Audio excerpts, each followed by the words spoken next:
Ah, I got the point from Aaron. Welcome to I Seem Fun, the Diary of Jen Kirkman podcast, episode 156, coming to you live from the All Things Comedy studio in Hollywood, California. This is available as a live stream right now if you're watching it. It will be archived later so you can look at it. Now, let me explain something before all you haters get on my fucking ass. I've been doing this podcast for 3 years.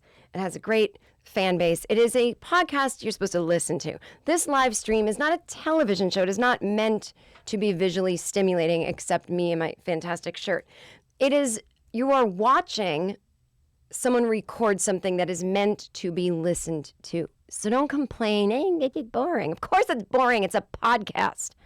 But if you're watching it, it's to just get a sense of what it looks like when I talk. And you're getting it. So, I feel self-conscious. I'll put my sunglasses on. So this week, I thought it would be fun. So my podcast, I Seem Fun, is a diary. It is me talking about what happened in my life. And if we talk about what's going on in the world every week, great. There's many private jokes. There's many little things. As you know, if you're dropping in for the first time, this is a well-established world. So get in it. Don't hate. I Seem Fun. Business up top. Everybody. My comedy special, I'm Gonna Die Alone and I Feel Fine, which is streaming worldwide on Netflix, is also available wherever albums are sold digitally. You can listen to it for $9.99. I Seem Fun podcast is available on Google Play, SoundCloud. You can subscribe on iTunes, give it 5 stars, and write in the review section, I don't have time to listen to podcasts. That's a private joke for the show. Go to, Facebook. There's a new web address for the Facebook account of I Seem Fun. And fuck if I can find it. It's fb.me/I Seem Fun podcast. I don't know why they changed it on me. They fucking did. Twitter @I Seem Fun podcast. These are ways to get in touch with me. I like when you guys commune on the Facebook fan page. Join my email list. No, not join. Send me an email. @iseemfun@gmail.com. You can tell me things that you find fun that other people don't, or things that other people find fun that confuse you. I think I just said the same thing twice. You can also send me questions or things you want me to read on air.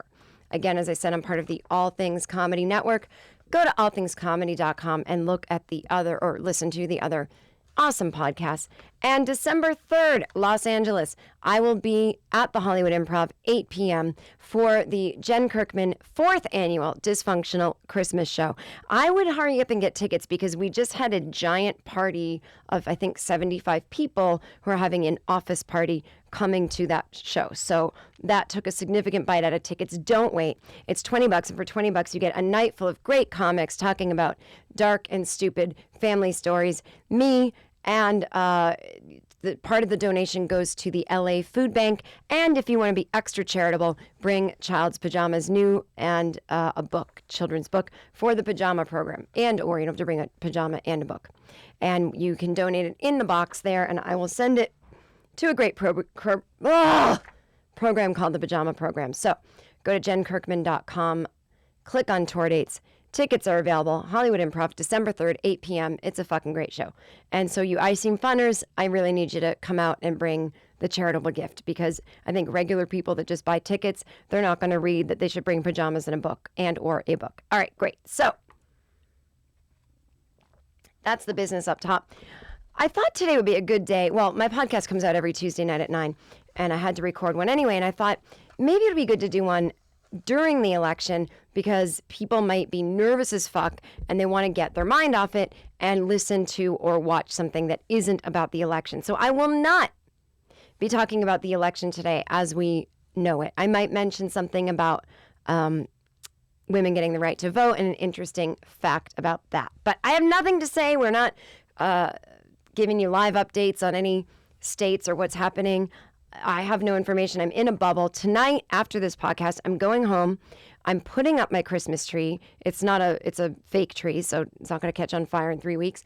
And I bought it from this website called Balsam Hill, and they try to make it look as real as possible. And they send you, when they send you the tree, these gardening gloves to put on when you put the tree together and then spread out the branches. And I was like, well, that's adorable. They're trying to make it authentic. Someone's drumming. Do you think it'll be picked up on the pod? Barely. Okay. I'm fine with it. So, and then I started assembling the tree, and I cut my hands all up. And so when I go finish the rest tonight, I'll put on my fun little gloves, but I will decorate it. And the way I looked at it, I'm a Hillary supporter. Oh my God, she's a criminal. And so the way I look at it is, again, if she wins, I'll have a beautiful thing to look at. It's feminist Christmas. Or if not, Trump wins, everything goes in the toilet. And at least I can just take a Klonopin and stare at my Christmas tree. So that's all I'll say about the election. Now,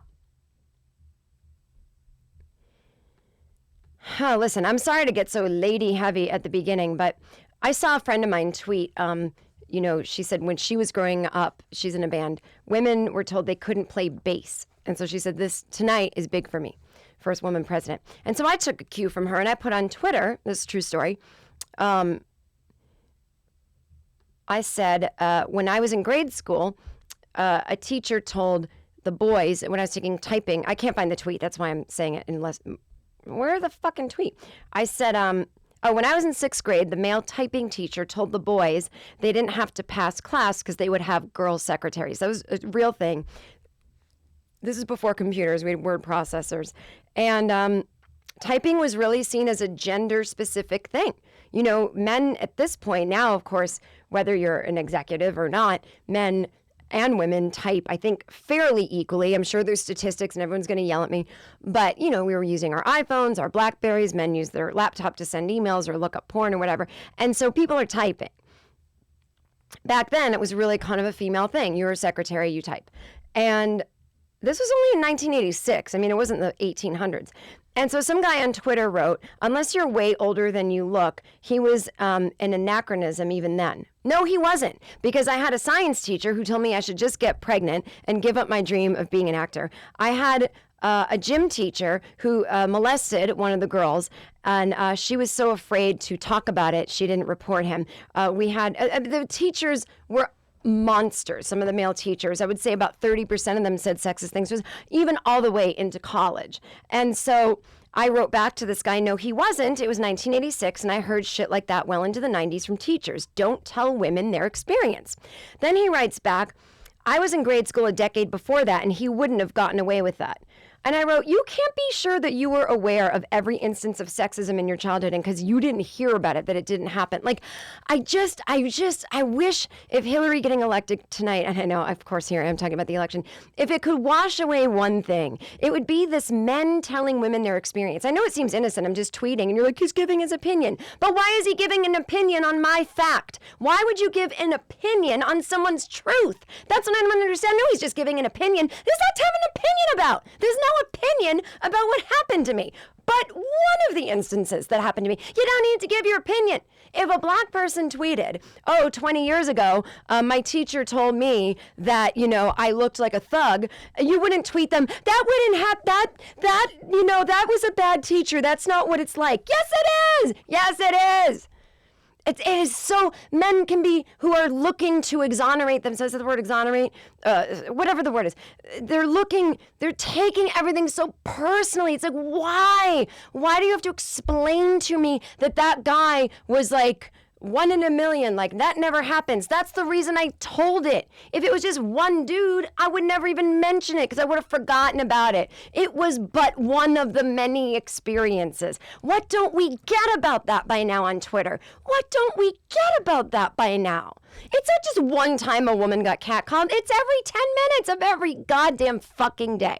So I wish Hillary being elected would just make men magically get it. But the thing that's empowering me is I give less of a fuck what dudes think. Like, I used to just block or be like, I don't know. And now I'm like, fuck you. I don't even want you as a fan. You're too dumb. Like, when they'd be like, I was just saying this, block. Goodbye, because just saying is just not cutting it anymore. You don't know basic things about other people in this country who don't have it as easy as you. You don't know basic things. You don't tell someone that someone who did something to them is just one person who really is in the minority. You're not correct. You literally can't be correct about a place you weren't in, a town you don't even know where I grew up. You don't know what, you know nothing. You know nothing. God, I'm fired up today. Fired up. And I'll tell you one other thing that happened to me on Twitter yesterday. The trans people came after me. And now the liberals come after me. Listen, you little narcissist millennials, understand that unless you're trans, don't come after me about trans people. So this non-trans woman started to tell me what's up yesterday. I tweeted this, and then we'll stop talking about the election. I was watching a speech Hillary made last night. Her voice sounded touch and go. As regular listeners to my podcast, you will be all too well acquainted with my vocal cord issues. As a public speaker, there's something very depressing about not having total vocal control. If you try to go, I don't know, and instead comes out, your cords are inflamed. If your cords are inflamed, it means every time you speak, you are doing them more damaged. And the more inflamed they get, the less of a voice you have until you lose it completely. So hearing Hillary talk at the top of her voice, not doing proper breath control, being like, well, do this, Philadelphia. I tweeted, hey, girl, save your voice. You don't want vocal fry tomorrow when you're talking about how you smashed the glass ceiling. Well, wouldn't you know it? First of all, within 1 minute, a dude wrote to me, you never tweet about her policies, only about how much you hate men. Never said that. It's not sexist to vote for someone who's going to be the first woman president. Does anyone understand that? It's not an act against men. I'm the most qualified person, and I'm a Democrat. Secondly, I'm psyched she's a woman because I think it's important for culture to have every kind of person eventually serve as the president. So I was excited. God forbid. It doesn't mean I want to cut everyone's dick off. Okay, so... But then 3 minutes later, and we get the other side of it, too liberal for their own good, looking for things on the internet. This girl wrote to me. So before I tell you what this girl tweeted, let's take apart what I tweeted. I used the term vocal fry. And I didn't mean to use that term. I said, Hillary, we don't need to have vocal fry when you're speaking tomorrow night. What I have, what she has, what people with damaged vocal cords have is not quite vocal fry. Vocal fry is when you lazily let the end of your sentence drop to this and you sound kind of gravelly. There's a whole thing going on in this world in the last couple of years about vocal fry. It's a thing, you know, like Paris Hilton talks like that. I know Howard Stern did a big thing on this on his show. A lot of young girls talk like that, and they talk sort of like this, and then they got into the vocal fry. And it's a weird trend. Remember Valley Girls speak in the 80s? Like, oh my God, everyone started talking like that. So vocal fry is sort of the new trend in talking. And I think the reason my vocal coach wouldn't like it is because it does cause damage to your cords eventually. Secondly, people don't like it because it sounds annoying. But third, I guess the new thing is, so the thing that used to be a couple years ago was like, all these women are talking in vocal fry. It's bad. It sounds annoying. And why are they doing it? To me, it comes off as a sort of insecurity. If you speak in a way that sounds like how everyone else is speaking, if there's a trend in vocalization, to me, it sounds insecure.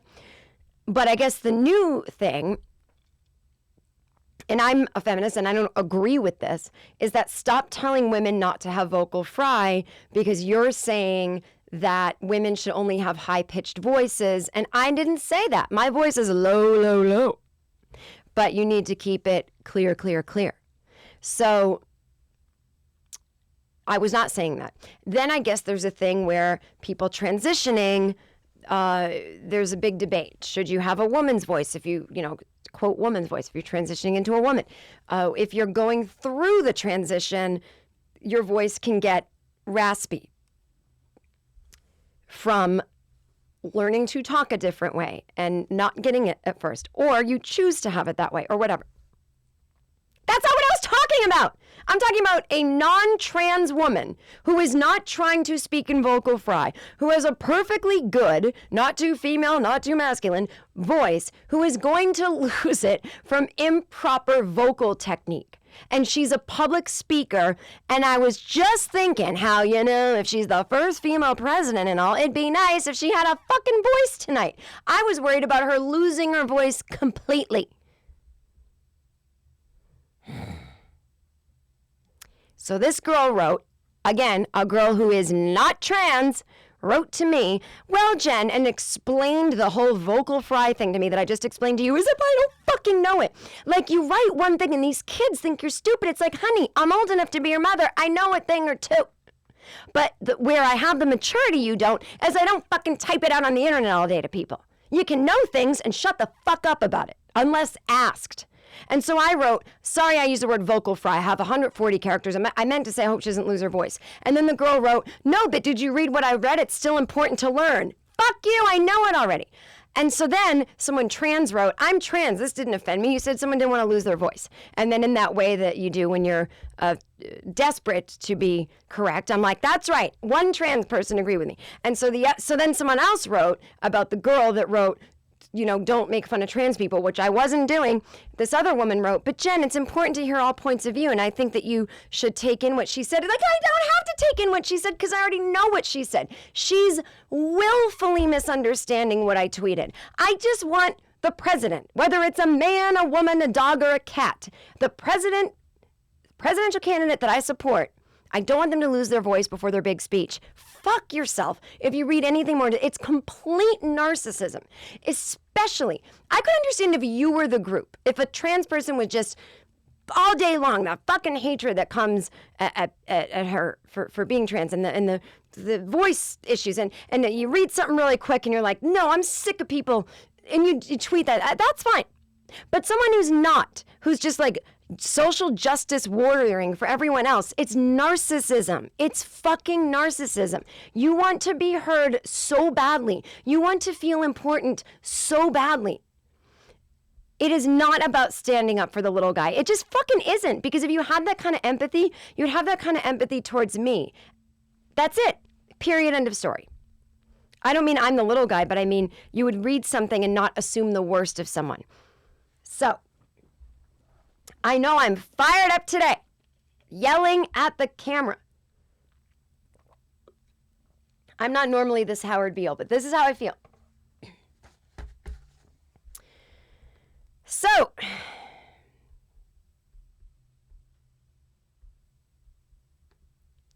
sorry, I'm checking Twitter while I just listen. Someone said I had CNN on and was feeling the need for a Xanax, switched to the Jen Kirkman I Seem Fun live stream instead. Ooh, ooh, shout out to Rochelle. Perfect.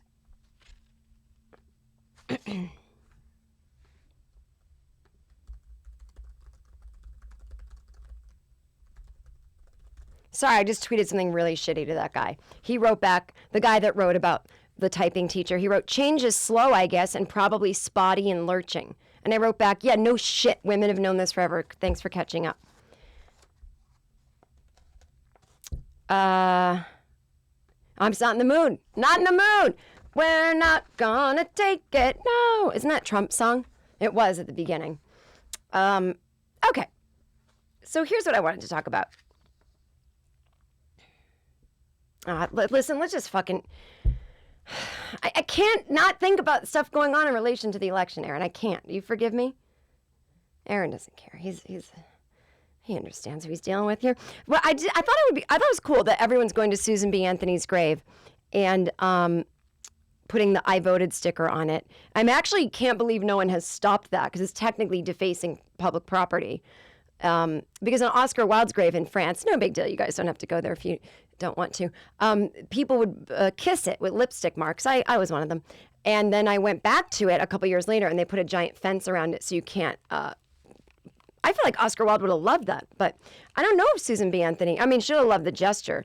So then, a lot of articles are going around and I think it's very important to note that the women's suffragette movement wasn't totally inclusive of African-American women in the sense that, now here's where I get tripped up because a lot of people are like, Susan B. Anthony's great if you like white feminism. And it's like, I don't know if Susan B. Anthony herself was only appealing to white women. From what I have read, Frederick Douglass worked with a bunch of women, black and white, to help keep women's rights moving along. I do know that history gets whitewashed, but I don't know if we can blame Susan B. Anthony for that.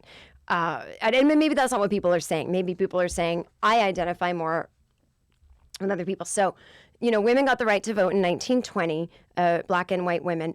But it wasn't until 1965 that we had the, oh God, what the hell is the name of it? Is the voting, oh geez, Louise, I can't think of the name of the Voting Rights Act. The Voting Rights Act, which made it illegal to deny anyone the right to vote based on race or ethnicity. So even though technically women got the right to vote, you could still fuck with them. And that's why we want the Equal Rights Amendment. We're technically not protected under the Constitution. I wonder if Hillary would just pass that when she gets in. Nixon wanted the ERA to pass before you right-wingers get all at me. So, so the 19th Amendment gave voting rights to women, including African-American women, in 1920. In 1964, the 24th Amendment outlawed poll taxes, removing another major barrier to African-American voting. In 1965, President Lyndon Johnson signed the Voting Rights Act into law. So, but here are some other women that we want to hold in our hearts today and celebrate, other than Susan B. Anthony. And if you want to read this, it's actually on Vogue.com. Why not be fashionable and historical at the same time? Sojourner Truth wrote in 1867, "I feel that I have the right to have just as much as a man. There is a great stir about colored men getting their rights, but not a word about the colored women. And if colored men get their rights and colored women not theirs, the colored men will be masters over the women, and it will be just as bad as it was before," the abolitionist Sojourner Truth said in 1867. Because of the imminent release of the film Suffragette, starring Carey Mulligan, if that movie chronicles the struggle for the vote in Britain, it also brings to mind our own suffrage story. But though we may have vague notions of the American women who fought so heroically for the ballot on this side of the Atlantic, they are in our minds, in our imaginations, in the photographs and first-person narratives that have come down to us, uniformly white people.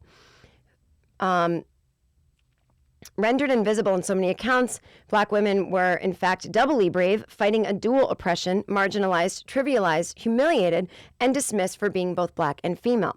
Women like Naomi Anderson, a suffrage activist who gave a fiery, controversial speech. As my friend Greg Proops says, it's only controversial when a woman or a black person is saying it, at the first Women's Rights Convention in Chicago in 1869. And Mary Ann Shadd Cary, the second black female attorney in the country, renowned for her tough oratory, who organized the Colored Women's Progressive Franchise Association in 1880.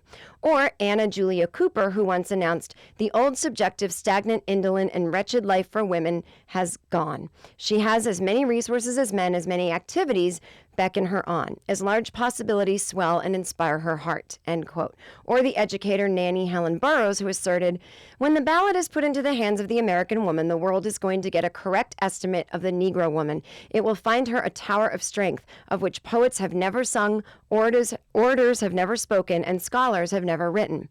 Or Elizabeth Piper Ensley, who fought for and won full suffrage for women of all races in Colorado in 1893. And what of Sarah Massey Overton fighting for the vote in California in the early years of the 20th century? And Frances Ellen Watkins Harper, who had the prescience to state, "I do not think that the mere extension of the ballot a panacea for all the ills of our national life. What we need today is not simply more voters, but better voters." Oh, God, if she had seen that. Alas, while black women fought and fought hard, many of their Caucasian sisters remained locked in the racist conventions of the day. When Ida B. Wells, who founded the Chicago-based Alpha Suffrage Club, arrived in Washington, D.C. to participate in the 1913 suffrage parade, organizers asked the black women if they would mind very much marching at the end of the demonstration. In 1884, 71 years before Rosa Parks wouldn't budge from that bus seat, a conductor on the Memphis and Charleston Railroad ordered Wells out of the first-class ladies' car.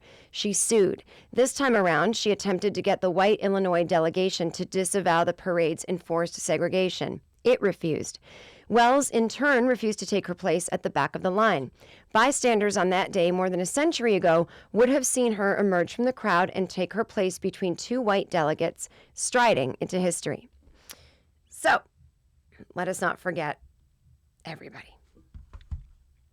All right. Are we done with that now? Are we done with the election? All right. I had a theory. maybe I shouldn't talk about this.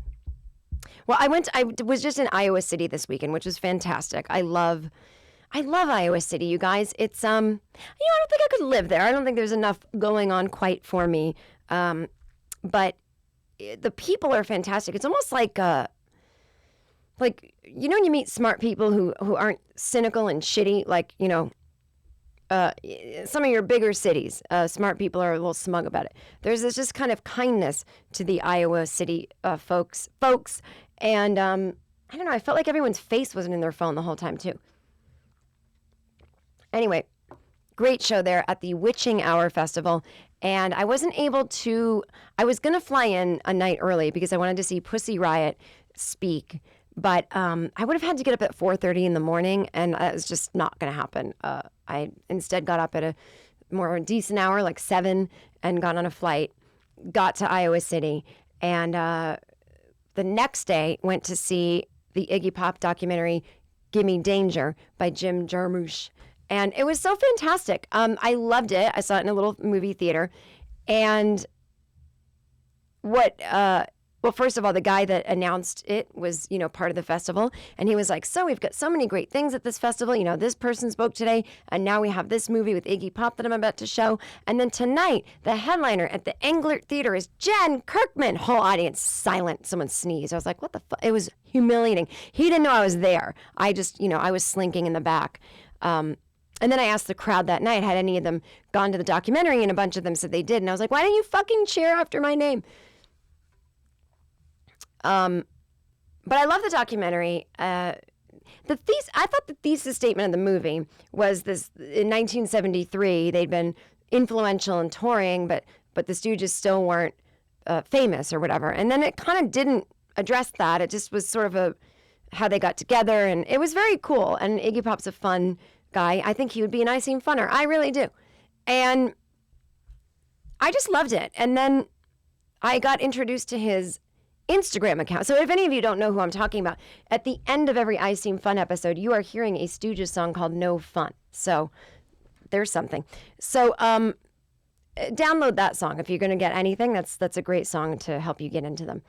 But they were fantastic. They were pre-punk, but they weren't punk. And they almost were, I think he felt of himself as more of a psychedelic kind of vibe, but not corporate and cheesy like the Doors. So anyway, he has an Instagram account called Biggie Pop, Biggy, and it's him and his cockatiel Biggie doing music together in his cockatiel dances. And it's the greatest Instagram account. It's all videos, and there's only about 16 of them. And it has been making me happy for the past few days. But I had a theory. Are there any, and I mean famous, like selling out arenas and have their own show, are there any famous female comics that were punks growing up? In other words, did I, by not listening to the commercially viable music growing up, and I think High Fidelity, the movie, asks this question, did the music you were listening to growing up speak to you because you already were that way, or did it change you? That's not quite how they said it in High Fidelity, but I got the message, is which comes first, your relation or do you get molded? So did I get molded into an aesthetic of do it yourself? Small crowds, you're great, but only a few people like you. Like, I didn't mean to do that per se. I had big non-punk rock dreams for myself.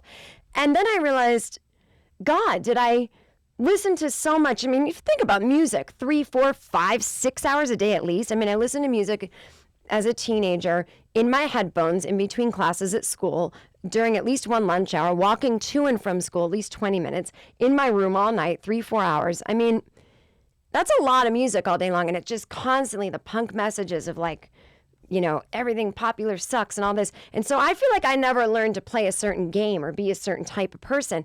And I wonder, I'm just putting it out there. Do people who listen to punk, I would like to say, find everyone famous. And I'm going to say comics only, stand-up comics only, because I feel like you can get a punk rock ethos through in a screenplay or something. But stand-up comics who just have to stand there and be themselves in front of people. If who you are is sort of a fringe-loving music person, are you going to appeal to everybody, like just in a vibe, just in a cosmic sense?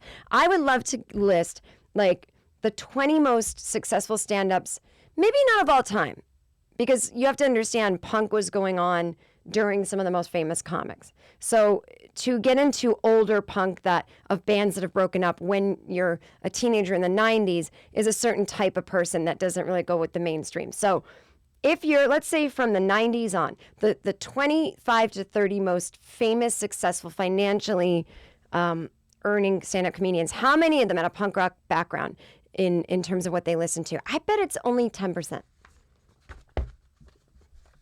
If someone actually does that research, I would love it. I'd love to be wrong because I've given up. I've given up on ever having a large audience, and I really just want one. Imagine if I had 20,000 people in each city to come see me, and I charge you guys, what, $100 a ticket? I could make $2 million a show. I could do 3 shows a year. So I don't think I'm going to get there, is what I'm saying. And I blame listening to the Sex Pistols for that. So, well, geez, I didn't even I've already talked about everything. I feel like we're going to have to go back. I was going to talk about driverless cars, but, this is a fun article. So I forgot that I had all this other papers here. That was gross. Sorry for that. So door close buttons on elevators and pressing crosswalk buttons, this is from the New York Times, do not work. They're just put there to give you a sense of control. And so this is what the article says. Okay. Some buttons we regularly rely on to get results are mere artifices, placebos that promote an illusion of control, but that in reality do not work. No matter how long or how hard you press, it will not change the outcome. Be prepared to be surprised and disappointed by some of these examples. Door close buttons on elevators. Karen W. Pennifiel, Executive Director of National Elevator Industry, Inc. National Elevator Industry, Inc. How can I help you? This is Karen, yes. Well, what we're working on right now is a button that doesn't work. It's one of the most important features on an elevator. We'll get to safety later, but I think it's more important. Instead of those pulleys that keep it in the air, we'll have someone look at those in 10 years. But right now, I'm really focused on this new button. Anyway, said the closed door feature faded into obsolescence a few years after the enactment of the Americans with Disabilities Act in 1990. The legislation required that elevator doors remain open long enough for anyone who uses crutches, a cane, or a wheelchair to get on board. Said Mrs. Pennifiel in an interview on Tuesday, quote, the riding public would not be able to make those doors close any faster. Okay, so that's actually kind of a good thing. Like, the doors don't shut that quickly because we've got our friends and families who are in wheelchairs using crutches or a cane, or maybe just someone who walks slow. So you can't actually make it close faster. So you bullies that are in an elevator who see someone in a wheelchair and want to close it. But what if you're being chased by a murderer? Oh, do you know I think about this all the fucking time? Right? Well, at that point, I mean, yeah, I think about this all the time. When I'm in the elevator and I'm like hitting the door button, I always think, what if someone crazy was coming? I'm fucked. Yeah. Well, I feel like maybe we should add that in, like the Americans with Disabilities Act and people who might be being chased by a murderer. So we can have elevators that if you hit the button, the door does close. Yeah. And we would have to trust ourselves as people that we would not use it to close the door on a handicapped person.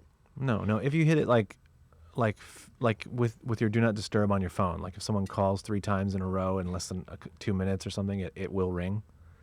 Like it should be like that for the button. Like I didn't know that. Yeah. So if you hit it 30 times in a minute, then it should. I'm just gonna say 3 times. Oh, just 3 times. Yeah. I mean, I'm exaggerating. But wait, so I didn't know this. So if I have my do not disturb on, which I don't put on in case someone dies, if they call me 3 times, it rings. Yeah. That's fucking frightening. So then you know. It knows it's an emergency. Yeah. But then you know when the phone rings that it's probably one, unless some idiot friend of yours keeps calling. Yeah. But then seeing that people like my parents, they might not know this. They would just call once and be like, well, I guess I'll just die on the floor. But that's their problem. I mean, I'll just have to tell them. Yeah. That's good. Okay. Yeah, so now the buttons can be operated by firefighters and maintenance worker who have the proper keys or codes. Well, obviously. Crosswalk signals. New Yorkers, those who don't jaywalk, which is no one, have for years dutifully followed the instructions on the metal signs. To cross street, push button, wait for walk signal. But as New York Times reported in 2004, the city deactivated most of the pedestrian buttons long ago with the emergence of computer-controlled traffic signals. I guess I never thought of them as not computer-controlled. More than 2,500 to 3,500 walk buttons that were in place existed as mechanical placebos. About 500 were removed during major construction. It would cost $1 million to dismantle the non-functioning mechanisms, so city officials decided to keep them in place. I feel like office thermostats, what? Same problem that confronts couples at home. One person's perception that a room is too cold is another's that it's too warm. Faces offers workers as well. Depending on where you work, you might find the thermostat in a plastic case under lock and key, but if you're lucky, you might have control over one. Well, you think you have control. The air conditioning, heating, and refrigeration news, it's my favorite newspaper. I got all my election news from the air conditioning, heating, and refrigeration news. Reported in 2003 that it asked readers in an informal online survey whether they had ever installed dummy thermostats. Of 70 who responded, 51 said they had. David Trimble of Fort Collins, Colorado, wrote the news that people felt better that they could control the temperature in their work. This cut down the number of service calls by over 75%. That's a good point. Although I have read that offices are technically sexist because people make fun of women who are too cold, but our body temperatures are sometimes lower than men's because we're inferior. And we're cold bitches. Sense of control. I don't know what this button is anymore. Okay, so yeah, elevator, thermostat, crosswalk. It's all bullshit, you guys. I have listener emails that I don't want to read. Oh, because I already read one of them. I mean, I don't know. All right, here, look it. I did something last week. Do you remember my episode, everybody, where I interviewed my friend Dan? It was a They Seem Fun. And we were talking about when you think of super famous people, you're like, did they do this? Like, does Gwyneth Paltrow know what getting her parking ticket validated is? Like, I don't think so. And so 2 weeks ago, I went and sold my computer, an iPad I had, and an iPod. And I felt, I wanted to recycle them. You know, I'm not going to throw them in the trash. But I had no one to give them to. And, like, personally that I knew. And I was like, well, there is a place in my neighborhood that gives you money for it. I think I got $300 for all three total. And they were like, sorry, this computer's a little broken. And I was like, I don't care. I just want to not have them sitting around anymore. And if I can get $300 for it, great. And then I thought, is that am I keeping it real? Or am I, wouldn't someone, I wanted that money. That was good for me. But I go, oh God, I guess, would a successful person do that? Maybe their assistant would go do it for them. But would they even think of that? Or would they just be like, take it to a recycling place? I don't know. I just felt like this is definitely something, let's say Mariah Carey is not standing in line at a place to sell her laptop. I felt sort of like I was at a pawn shop. I felt trashy. But there's nothing trashy about recycling for cash. I think it's great. But I went in and it seemed like an Israeli guy running it. I'm not exactly sure how to pinpoint the ethnicity, but I believe he was Jewish. There was also a calendar that had a temple's name on it. Like, those paper calendars you get that I can't believe people still use. It was like, blah, blah, blah, temple. And when he went through my old computer, my iCloud was on. So suddenly, emails that I'd had recently came up, and my boyfriend Jake, who is Jewish, had for some reason it was like in relation to something we were texting about, but it was like funny, and he just wrote me an email that said, I am Jewish. And it seems anti-Semitic when this shiksa girl comes in with her little German face, and gives the laptop to the guy, and then the iCloud opens, and this email, it was like, it wasn't that he was looking through my emails, but it was like, it showed up on the home screen, sort of as like an alert, and it just said, and it didn't say his last name, so he couldn't even see that it was a kind of a Jewish sounding last name. It just said, Jake, I am Jewish. And it sounded sarcastic, like someone was making fun of our Jewish friends and neighbors. And that email stayed stuck like that for 10 minutes. So the whole time, this guy is helping me, and I'm just trying to sell him a laptop that says I am Jewish. And I felt like a fucking idiot. And I'm like, do I address this, or do I look more paranoid if I'm like, no. And so I just didn't say anything. And I'm just wondering. And then I was telling someone I do this, and they're like, do you stay there while they clear it? I go, no. You turn off your iCloud, and then you give it to them, and they clear it. And they're like, what if they didn't? I'm like, what are they going to find? Emails to myself about, here's an article to read on I Seem Fun. I mean, I'm not running for president. I don't know. It's like, what are they going to find? Again, I have one nude photo of myself that if it went viral, I'd be so happy. It was perfection. And I didn't take it for a man. I took it for myself to monitor. I was trying to see what I would look like without clothes on. I was actually trying to see what I'd look like in a bathing suit before I went on this thing. But for some reason, I just did it without my clothes on. Anyway, you can't really see the hoo-ha. You can just see everything else. But felt real good about the shape my body was in that picture. And again, I welcome you to hack my computer and pass it around. Anyway, so there's that. Oh, God. I would say Iowa City, you have one annoying person in there. So I was in a Starbucks. Don't do mom and pop. That Starbucks was booming. It was like a nightclub. It was just constant line going around, and everyone was in that Starbucks. There really wasn't that many mom and pop coffee shops that I saw, unless you want something from like a gross pot of coffee. I'm going to get so many emails there is one. I had some writing to do. I'm working on a couple scripts that no one's asking me to, but I'm going to try to sell them. And I'm enjoying it. I'm enjoying using a different part of my brain. I haven't been on the road, well, except for last weekend, but I will be off the road for a little while, 6 months to a year, and I am enjoying using the other part of my brain, which is script writing and all that kind of stuff. And coming up and pitching TV shows, I've been doing a little bit of that. And I like using that part of my brain. I don't have anything to say right now in stand-up. So anyway, I like to work in Starbucks because the Wi-Fi is reliable. And when I'm writing, I often use Wi-Fi to look up things that I need to solidify.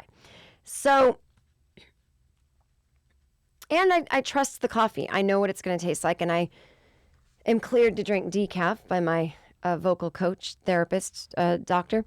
So I like to get my decaf Americano because I don't think decaf tastes that well when you get it anywhere else. And I can't tell the difference between decaf and regular Americano at Starbucks, except for I don't get a jolt, right? But I was on Sudafed, so I was plenty speedy. So anyway, I'm writing, typey. Oh my God, it's so brilliant. You can't even believe it. And this guy is standing next to me. He's probably like 18. And he's talking to his friend, and he's like, no. So it's like two dudes, and one of them is totally the technically guy. He's like, John, technically you're not getting a cappuccino. You're getting a milkshake. It's like, if it has sugar and flavoring and milk in it, that's a milkshake. Don't call it coffee. And his friend's like, the name of it is Frappuccino. So I'm just getting that. He was like, but it's not coffee or cappuccino. He's like, but it's not a cappuccino. I was like, shut up. And it was like this guy thought he was the first one to say it. It's like, honey, Starbucks been around for decades. Like, congrats on your little, Bill Hicks routine you're working on. But it's boring, the old lady next to you. Just call it a milkshake. What are you even in there for? Let your friend go in and buy something and you shut up. God, don't you wish you could just butt into conversations at that point and go, your friend sucks, dude. You have, hang out by yourself or come sit with me. I'm not going to talk to you, but do you need shelter from this fucking blowhard? So anyway, nothing really happened on the plane this time around. I flew from LAX to Atlanta. Lots of people in Trump t-shirts at the Atlanta airport getting on my flight from Atlanta to Iowa. So I don't know if they were going canvassing or what they were doing, but yeah, it was interesting. When you see people in person, and let me make a plea. This is my letter to America. This is why I actually like doing comedy, because I don't hate people who support Trump. I truly believe that everybody is secretly a liberal, but they don't know it. I believe this. Everyone wants jobs coming back to America. I do. Everybody wants a thriving infrastructure so we don't have bridges falling down and we have the most up-to-date trains, high-speed rail. I do. I think everyone wants healthcare for all. I know that sounds controversial. I think it's because people have been tricked into thinking it's socialist, which is bad, but Medicare as it exists currently is socialist. And what every congressional, Congress and House person, senator has is sort of single payer health care. They are fully covered with our tax dollars. So I want everyone to have health care that's covered by our tax dollars. And I know you think, oh, my taxes will go up. I'm not sure the details of that, but you will save money because there's no way that you pay more in taxes than you do for your health care, whether it's your deductible or that's not covered or you had an operation. There's no fucking way. So anyway, I think that's what we want, right? I think people want a right to their guns. I'm not loving guns, but, I'm not trying to take them away. People want, some people don't want a woman to have the right to choose, but that is technically already legal. It's already in the Constitution, so we don't even have to keep arguing about it. I think people want great education, great public schools, so we don't have to just privatize, so the richest people aren't the only ones getting a good education. I think we want the auto industry saved. I think we probably want less war. I think we understand that our kids and friends and relatives and ourselves are dying in wars that other people start. I think we want less dependence on foreign oil. I think we want to help the environment. Maybe you don't believe in global warming. But is it such a belief for you that you want to stop people from finding alternate ways to not pollute? I mean, I don't think so. So I think the two issues that people really might actually not agree on is women's right to choose an environment. But again, if progress marched on without you on that one, I think you would see it doesn't affect your life that much. And actually, in ways you don't understand, women having a right to choose does affect your life because we have less people growing up in poverty with children they're being forced to take care of. So, okay, whatever. So whenever I see a Trump supporter or an overly liberal person who's like, Palestine only, I just go, oh, we all want the same stuff, basically.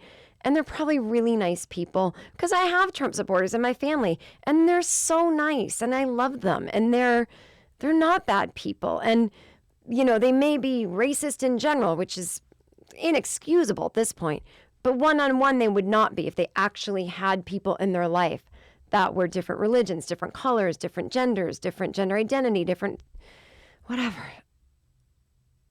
romantic sexual orientation, whatever. But when I actually just see people in person, my heart melts. And I'm like, oh, we're all just I mean, once you get on a plane and it takes off, you have zero control and you're on the same boat. So, and when I do comedy for people and everyone laughs, I don't know who's voting for whom. And it just makes me feel good that there are these tiny moments, whether it's we're all laughing at the same joke or we're all on the same plane that, again, we have no control over. If I can just find those tiny moments where we're all one, I feel a little more calm because I know at the heart of it, it's just people who, and I guess I'm condescending by saying they're getting it wrong, but I truly believe they are. But I don't hate. I really don't. And I feel hatred directed at me for the candidate that I want. And that really makes me feel sad. I hate Trump. I don't hate Trump supporters. And so anyway, I really hope that, what was my point? I had a point. Oh, getting on the plane, seeing the Trump supporters. So I don't know really where I want to go with that statement, but there is just something, I feel very lucky to get to do what I do because I get a chance so often to not just see people as a group, even though weirdly I see you as a group in my audience on stage, but I understand that it's made up of so many different kinds of people. And I think it's lovely. But when I watch on TV, people chanting, lock her up, and, it scares me. It scares me. And I don't like how it sounds. And I really hope that tonight there's a sense of, we all have to come together under the president. We don't have to, but we just can't be violent. And I don't know. I just want to be able to feel celebratory, and I don't want anyone to ruin it for me. And I won't let them. But what was my point about? Oh, so I'm on the plane. And I'm getting like angsty when I'm in Atlanta and I see all these Trumpy guys. And they make me feel nervous. I don't like it. And then I see them getting on my plane, and it just equalized and humanized us all. Like, we're all just walking to this tin thing that flies away and we hope it works out. And so my heart started melting like the Grinch. No, his heart didn't melt. It grew 3 sizes. But you know what I'm saying. Or like a winter warlock. And you get what I'm saying, a Christmas movie. So I'm sitting on the plane and I got this like burst of good mood. It was very bizarre. It was like someone had given me a dopamine pill, like a good mood endorphins serotonin booster. And see what love can do. You don't need all those meds. So this woman gets on a plane and she's standing next to me. Now I'm in the first row of economy comfort, no big deal. And this woman is next to me and she's in a long line. So she's going to be standing next to me for at least 5 minutes. And I hear, "Meow, meow." And I'm like, oh my God, there's a cat. I love cats. I'm so excited. And I look and she's got a cat. I go, oh, do you have a cat? And she was like, sorry, I know it's loud. I'm like, no, I love it. What's your kitty? And I look and it was a black and white tuxedo kitty, my favorite kind of kitty. And it was just like, meow. And she was like, his name's Georgie. We're moving back to, we just moved from Georgia or something. And she was like, he's really scared, but he's been with me my whole life. He's 15. And I was like, oh my God. And I really, really, I was like, I hope he's okay. I really like wanted to go to the person sitting next to her and go, I have a way better seat in economy comfort right on the aisle. If I can, I'll sit in a fucking middle seat. Can I sit next to this black and white cat? And I was like, do I want to jump to the level of being that person who's like, I'm going to, give up my seat and go sit next to a woman who didn't ask. By the way, she probably doesn't want to be spoken to on the flight if she's anything like me. She's got her own agenda, but I wanted to sit and help her with the cat. Like, how could I be helpful? The cat might not want anything to do with me. I love that I think that I'm a cat whisperer, the most difficult animal to get on your side. But I just thought I might sit next to it and give him like head rubs or something. But I didn't do it. Just calm down. I haven't changed that much. But that's where the love of my fellow man and woman was sending me, as I was talking to people about their cats. And I could see the women sitting next to me were like, oh boy, I think they were nervous. Like, we got a talker on our hands. And I was like, don't worry, I'll shut the fuck up right quick. And then I watched a movie. What did I watch? Oh, it was great. On the flight from LA to Atlanta, Delta had the Iris Apfel documentary, Devil Wears Prada, had Sex and the City 1 and 2, the movie. I wanted to watch the second Sex and the City movie so badly. I've seen it 50 times. And I know it's got its problems. But it's so ridiculous that I kind of love it. And I was like, I don't have the balls to watch this. I am not. People are always like, you don't give a fuck. I do, actually. I give a fuck sometimes. I could not watch that movie on the plane. I just felt like people would think I was dumb. So I didn't. I did actually mainly just work on the plane, but I like having something in my headphones and just something I can look up at. So I put on the Iris Apfel documentary, which I've already seen. But if you guys haven't, it's great. And if you're like, it's made by the Maisley brothers who did Grey Garden. So it's like, smarty pants directors, or documentarians who are now dead. Anyway, Iris is alive. It's a great documentary. If you want to take your mind off the election, it's fantastic. Watch it. Iris Apfel, Apfel is her last name.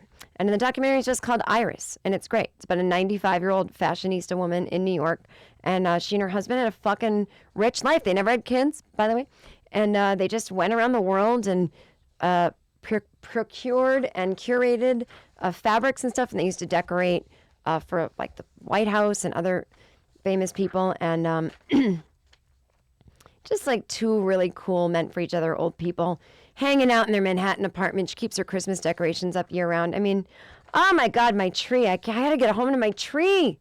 I'm so fucking excited about this thing being up. Oh, it's going to be 90 to 80 degrees in Los Angeles this week and next. And I think it is global warming, because when I first moved here in 2001, in November, I was wearing a winter coat, and not because your blood is thin, you're a pussy. Bah, bah, bah, bah, bah. It was like 45 degrees. It was chilly. It would get cold. It would be 65 in the day, and about like 45 the minute the sun went down. And so nowadays it's 95 during the day and 75 at night, and you should not have your air conditioning on in November. I gotta move to New York. I need this podcast to get 1 million listeners. And then the advertising will go through the roof, and I'll make enough to buy my Tribeca apartment that I want. Although maybe I'd live more near Central Park so I could be closer to some trees, because I think I would eventually get sick of not being around nature. Not that I am now, but I like a tree or two is nice. So yeah, I got to move back to New York. I fucking miss it, and I just don't like LA anymore. I think LA is cool. Like listen, if you're gonna live in any two cities, I don't know. Don't listen to me. I'm a fucking snob. Anyway, that's it. I talked about computer. I want to read you an article about driverless cars. I'll read it next week, or we'll discuss it. How about this? Will you send me an email to iseemfun@gmail.com and tell me if you would, like if money was no object, would you get a driverless car right now? And then if not, or you can answer the question of, are you excited? Do you think it's better for the world or America or wherever to have, like, if every car was driverless? Would you like that? Do you like driving, or would you rather be like a passenger in your own car so you could do other stuff? Email me that, iseemfun@gmail.com. Just put driverless car in the subject heading. And then next week when I read the article, I'll have you, that way you guys will be able to weigh in real time. Isn't this fun? I haven't checked the listener email in so long, and it's time for us to sign off in about 4 minutes. So what I'm going to do is just log into the listener email right now. My password was changed 23 days ago. Uh-oh, ruh-roh, as they say. If I don't have the right password, I don't remember changing it. And God, I don't even fucking drink. Like, where come these black holes where I don't remember anything? I mean, I drink, but not like once a month. I have a glass of wine. Okay. No, where is it? Gmail. iseemfun@gmail. Where is it? Beep, ba, ba, ba. iseemfun. Here it is. Okay. Let's see. Let's see if this password works. Wrong password. Try again. What have I done? Nope. I don't remember my password. It says didn't change your password. I mean, I don't think I did, but I must have. Wait, it's just letting me choose it right now. That's weird. Okay.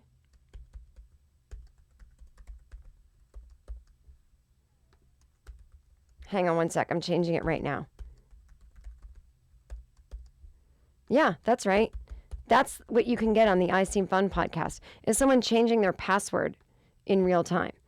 I'm now signed in. This seems so weird that I could just change it. Okay.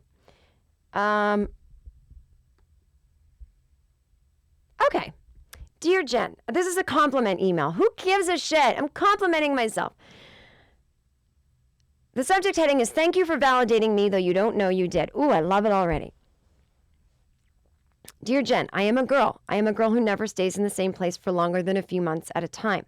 This lifestyle led me to a midnight train from Brasov to Cluj, Napoca, Transylvania.